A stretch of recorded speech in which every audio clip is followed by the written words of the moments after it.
Georges Alain Bouya, enseignant d'un jour, enseignant pour toujours.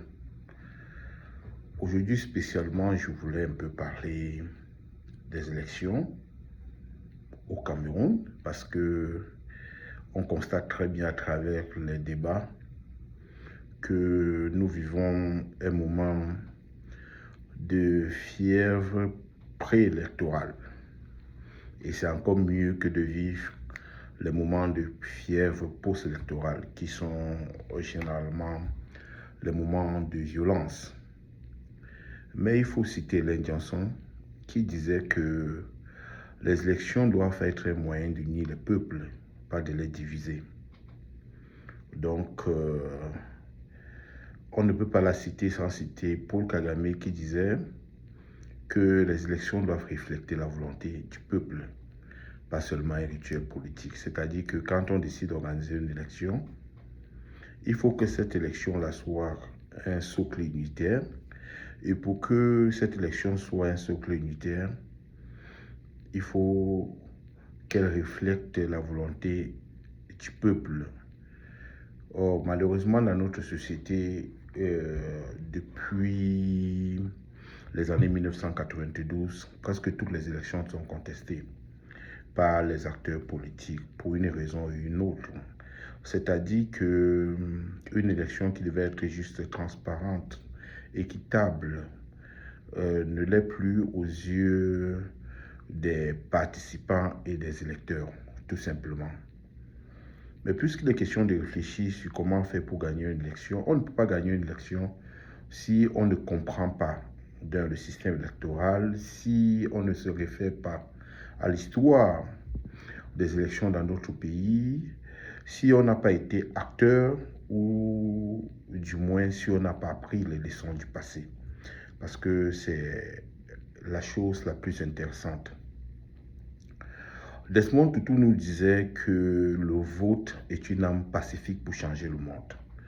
Donc, pour tous ceux qui croient à la logique institutionnelle qui devrait être la logique électorale, ceux-là sont en opposition à quelques-uns qui veulent remettre en cause cette logique-là pour faire valoir la logique insurrectionnelle. Nous sommes tout à fait d'accord que s'il y a une arme efficace qui devrait être de la vie de tous, l'arme la plus utilisée quand on veut renverser un régime, ça devait être le vote. Et aujourd'hui, je ne vais pas beaucoup m'éloigner des questions essentielles. Je vais un peu regarder les élections législatives dans notre pays pour savoir d'où nous avons été et essayer d'analyser d'où nous sommes en ce moment-ci. Il faut savoir que avant la législature de 1992, nous avions eu la législature de 1988, si je me trompe bien. En 1988, le RDPC avait 180 députés sur 180 députés. En 1992, après les élections législatives, le RDPC a perdu la majorité absolue au Parlement. Ils ont eu 88 députés sur 180 députés. En 1997, ils ont amélioré leur score et ont obtenu 109 députés sur 180 députés. En 2002 très exactement, ils ont 149 députés sur 180 députés. En 2007, ils ont 153 députés sur 180 députés. Et il faut se rendre compte à l'évidence qu'entre 1992 et 2007, c'est-à-dire pendant 4 législatives, contrairement à ceux qui présentent le calendrier électoral comme une sorte de tactique électorale, le calendrier électoral avait toujours été respecté et les élections ont été toujours organisées à la 5e année. Or, dans la législature 2007-2013, on connaît la première prorogation de mandat.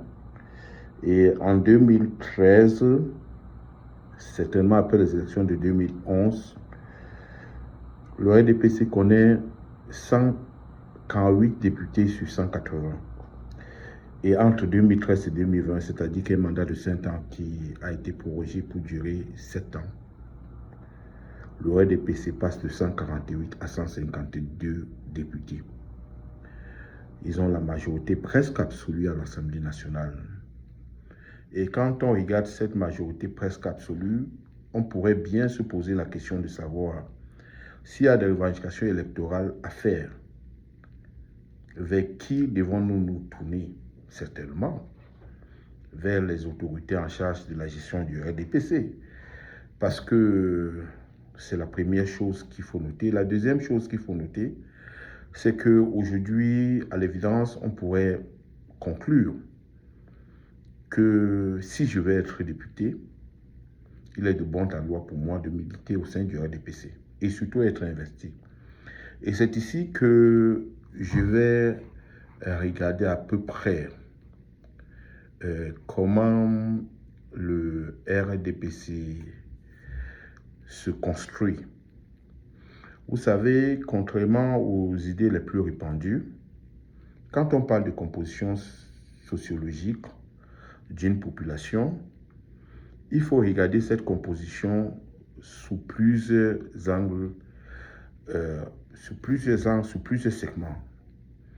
Le premier segment peut être l'âge, le deuxième segment peut être le sexe, le troisième segment peut être le niveau d'éducation, le quatrième segment peut être la profession, le cinquième segment peut être le revenu, le niveau de vie, le sixième, l'origine sociale ou ethnique, et le septième, le lieu de résidence. Est-ce qu'on vit en zone urbaine ou en zone rurale?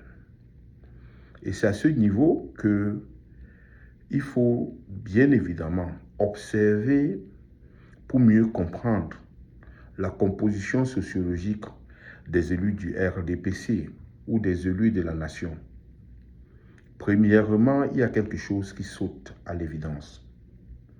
C'est que dans les zones urbaines, où la population est beaucoup plus politisée, donc beaucoup plus critique, vous avez la chance, comme homme politique, d'être élu. Pourtant, dans le milieu rural, la population est souvent attachée aux traditions et aux autorités locales. Vous allez bien évidemment